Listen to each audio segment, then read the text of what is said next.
درود پڑھنے کے فائدے آخرت میں تو ہو گئی، شفاعت ملے گی، آپ کا قرب ملے گا، آپ کے ہاتھوں حوض کوثر پہ پانی ملے گا، لیکن دنیا میں بھی اس کے فائدے ہیں. اور یہ تجربہ شدہ بات ہے کہ جس کی زندگی میں مشکلات آ جائیں، جس کی زندگی میں پریشانیاں آ جائیں، وہ درود شریف کی کثرت کر دے. جو لوگ آپ میں سے عمرے پر گئے، جن کو سعادت اللہ نے نصیب کی، وہ لوگ مسجد قباء بھی گئے ہوں گے. مسجد قباء جانے کا ثواب کتنا ہے کہ جو شخص اپنے گھر سے وضو کر کے چلے، مسجد قباء جائے، وہاں 2 رکعت نماز پڑھے، اس کو پورے عمرے کا ثواب ملتا ہے. یہ ہمیں نبی صلی اللہ علیہ وسلم نے ہی بتایا. تو مسجد قباء کے ایک امام ہیں شیخ صالح المغامسی. صالح المغامسی جو تھے، ان کے دل میں کوئی تکلیف ہو گئی تو ان کا ہارٹ کا آپریشن ہوا. جب ہارٹ کا آپریشن ہوا، آپریشن تو اچھا ہو گیا، لیکن نیکسٹ ڈے پتا چلا کہ خون واپس دل کے اوپر جم رہا ہے اور بہت خطرناک صورت پیدا ہو گئی ہے اور دوبارہ آپریشن کرنا پڑے گا. اب جب وہ ہوش میں تھے، وہ خوش تھے پہلے کہ میرا آپریشن کامیاب ہو گیا، لیکن انہوں نے دیکھا کہ 10 ڈاکٹر آ گئے اور وہ آپس میں ڈسکشن کر رہے ہیں، تو ان کو سمجھ آئی کہ یہ کوئی مسئلہ گڑبڑ ہے. بہرحال انہوں نے آ کے خبر سنائی کہ آپ کا آپریشن دوبارہ ہوگا. اب آپ سوچئے کہ ایک شخص ایک دفعہ سرجری سے گزرا ہے اور دوسری دفعہ اب اس کی سرجری ہونے لگی ہے. تو اب کیا ہوا کہ کہتے ہیں کہ شیخ یہ خبر سن کے بے ہوش ہو گئے اور کلمہ پڑھنے لگے، اشہد ان لا الہ الا اللہ اشہد ان محمد رسول اللہ، کہ انہیں یہ لگا کہ اب تو میں دوبارہ بچتا نہیں ہوں، میری تو جان جانے والی ہے. اور اس کے ساتھ ہی انہوں نے کہا کہ ٹھیک ہے، آپ آپریشن کرتے تو کر لیجئے. اب ہوا یہ کہ وہاں پر ایک نرس تھی، لبنانی نرس. اس نے دیکھا کہ شیخ بہت پریشان ہے، وہ شیخ سے بڑی متاثر تھی. وہ نے پتا چلا کہ مسجد قباء کے امام ہے، تو آپ سوچئے کہ اگر ہمیں بھی پتا چلے تو ہم ضرور زیارت ملاقات کے لیے جائیں کہ اتنی بڑی شخصیت آئی ہے. تو نرس کو جب پتا چلا کہ شیخ کا آپریشن دوبارہ ہو رہا ہے اور اتنی بڑی تکلیف دوبارہ اٹھانے لگے ہیں، تو چونکہ لبنانی بھی عرب ہوتے ہیں، تو وہ شیخ سے کہنے لگی، یا صالح صلی علی النبی وربی یفرج. شیخ صالح تم درود کیوں نہیں پڑھتے، اللہ مشکل آسان کر دے گا. سبحان اللہ. شیخ نے اسی وقت شروع کر دیا، اللہم صلی علی محمد وعلی آل محمد، اللہم صلی علی محمد وعلی آل محمد، پڑھنا شروع کر دیا.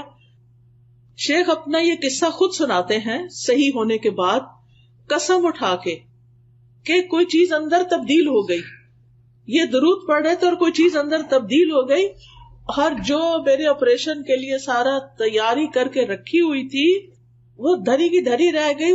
یعنی کہ اینڈ میں دوبارہ انہوں نے جب ہارٹ کو سکین کیا ہوگا یا جو بھی اللہ جانے کیا، جب انہوں نے الٹرا ساؤنڈ کی اسکرین دیکھی تو حیران ہو گئے کہ یہ تو سب کچھ ٹھیک ہو گیا ہے، سب تبدیل ہو گیا ہے اندر، تب ضرورت نہیں رہی. اور شیخ اس وقت پھر رونا شروع ہو گئے کہ یہ درود شریف کی برکت سے ہوا. تو آپ دیکھیے کہ یہ کسی عام انسان کا قصہ نہیں ہے. شیخ ہیں جو خود لوگوں کو ہر وقت تعلیم دیتے ہیں. ان کے اتنے بے شمار لیکچر ہیں. میں ہر ہفتے ان کے لیکچر، جب میں تدبر قرآن ویکینڈ پہ میری کلاس ہوتی ہے قرآن مجید کی تفسیر کی، تو میں ان کو ضرور سنتی ہوں. اور اب تو ویک ڈیز میں بھی ہو رہی، تو الحمدللہ اللہ نے موقع دیا. تو ماشاءاللہ یہ اتنی اچھی قرآن کی تفسیر کرتے ہیں، عربی میں ہوتی ہے obviously، اتنی اچھی تفسیر کرتے ہیں کہ بالکل نئے طریقے سے چیزیں سمجھ میں آتی ہیں. اب ایک شخص جو اتنا بڑا عالم ہو، کسی معمولی شخص کو کوئی مسجد قباء کا امام نہیں لگایا جاتا. اس کا علم، اس کا تجربہ، اس کے کریڈینشلز کیسے ہوں گے. لیکن ہوتا یہ ہے کہ ہم سب انسان ہیں، کوئی کتنا بھی نیک ہو، کوئی کسی بھی درجے پہ پہنچا ہوا ہو، کوئی کسی بھی مقام پہ ہو، یاد نہیں رہتا. اور خاص طور پہ جب تکلیف پریشانی آتی ہے تو بھول جاتے ہیں کہ اس وقت ہم درود بھی پڑھ سکتے ہیں. تو اس وقت ہو سکتا ہے کہ ایک بالکل عام شخص جس کے پاس بہت نالج نہ ہو، لیکن اس نے ایک چیز پکڑی ہوئی ہو علم کی اور اس پر عمل کرنے والا ہو سکتا ہے وہ نرس خود بہت پڑھتی ہو. تو جو شخص خود کوئی چیز کرتا ہے، جب وہ کچھ کہتا ہے تو اس کے کہنے کا اثر بھی اور ہوتا ہے، اور پھر دوسرے پہ جو اثر ہوتا ہے اور دوسرا جب وہ کام کرتا ہے اس کو بھی فائدہ ہوتا ہے، کیونکہ نیک عمل کی برکتیں بہت ہوتی. وہ خاتون نے کا کہنا اور شیخ کا پڑھنا اور یہ سب چینج ہونا، اور انہوں نے واقعہ بیان کیا اور قسم کھا کے بتایا کہ یہ بالکل سچا واقعہ ہے. تو اس سے یہ پتہ چلتا ہے کہ ہم میں سے ہر ایک کو اپنی زندگی میں درود شریف کی کثرت کر دینی چاہیے، اور خاص طور پر جمعے کے دن جو ہے وہ آپ صلی اللہ علیہ وسلم نے خود حکم دیا ہے کہ جمعے کے دن یعنی جمعے کی رات سے ہی شروع ہو جائے. جمعرات کا دن جب اینڈ ہوتا ہے اور مغرب ہو جاتی ہے تو جمعہ شروع ہو جاتا ہے. عربی زبان میں رات پہلے آتی ہے کیونکہ لونر کیلنڈر استعمال کرتے ہیں نا، چاند کا رات والا، تو وہ چاند کے نظر آنے سے شروع ہو جاتا ہے نا کیلنڈر. یعنی جس وقت چاند نظر آئے مہینہ شروع ہو گیا، رمضان شروع ہو گیا، آپ روزے سے پہلے ہی تراویح شروع کر دیتے ہیں. لیکن جو دوسرا کیلنڈر ہے ہمارا شمسی کیلنڈر، چونکہ ہم سورج کے ساتھ وہ سب کرتے ہیں تو وہ ہمارا دن سے کیلنڈر شروع ہوتا ہے، ان کا رات سے شروع ہوتا ہے. تو جتنا بھی عربی میں رات کا ذکر پہلے آتا ہے. تو جب رات ہو جائے یعنی کہ جمعرات ختم ہو اور جمعے کی رات شروع ہو جائے تو درود کی کثرت شروع کر دیا کریں. اللہ ہم سب کو توفیق عطا فرمائے، کیونکہ نبی صلی اللہ علیہ وسلم کا نام سنتے ہی ہمیں پڑھنا چاہیے، نماز میں پڑھنا چاہیے، دعا سے پہلے پڑھنا چاہیے، کسی مجلس میں بیٹھے ہو تو پڑھنا چاہیے.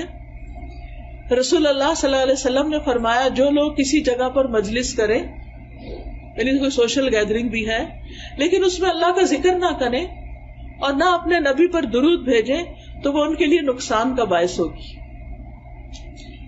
اللہ چاہے تو اس میں اگر کوئی ایسی چیز ہوئی تو اس پہ انہیں پکڑ سکتا ہے، چاہے تو انہیں بخش بھی دے. اسی طرح جو لوگ کسی مجلس میں بیٹھیں اور وہاں وہ اللہ کا ذکر نہ کریں اور درود نہ پڑھیں تو وہ مجلس قیامت کے دن ان کے لیے حسرت کا باعث ہوگی. یعنی آپ لوگوں سے شرمائے نہیں کریں، آپ جہاں بھی ہوں بات کریں، لوگوں کے جو ڈسکشن ہو رہی ہے اس میں حصہ لیں اور بیچ کے گیپس میں درود بھی پڑھ لیا کریں. اسی طرح اذان کے بعد درود پڑھیں، مسجد میں داخل ہوتے وقت درود پڑھیں، اللہم اغفر لی ذنوبی وافتح لی ابواب رحمتک، اور پھر اللہم صلی علی محمد وعلی آل محمد.